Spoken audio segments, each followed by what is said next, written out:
আসসালামু আলাইকুম। আজকে বিকালের নাস্তার জন্য আমি পিৎজা বানাবো। আর পিৎজা বানানোর জন্য আমি এখানে ময়দার সাথে ইস্ট, চিনি, লবণ, গুঁড়া দুধ আর একটু খাবারের সোডা দিয়ে একটা ডো তৈরি করে নিচ্ছি। আর ডোটা রেডি করে আমি রেস্টে রাখবো, আর এপাশ দিয়ে আমি অন্যান্য উপকরণগুলো রেডি করে নেব। আর চুলায় আমি অলরেডি একটা পাত্রে বালি গরম করে নিয়েছি, যেহেতু আমি পিৎজাটা চুলায় বানাবো। তো যাই হোক, আমি রুটি বেলে এখানে পিৎজার যে উপকরণগুলো আছে সবগুলো দিয়ে নিচ্ছি।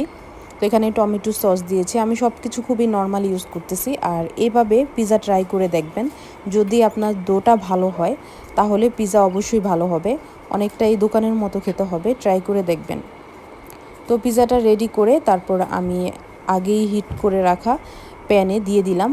আর দেখতেই পাচ্ছেন আমার পিৎজাটা কিন্তু অলরেডি রেডি হয়ে গিয়েছে আর সুন্দর ফুলেছে, খেতেও অনেক মজা হয়েছে।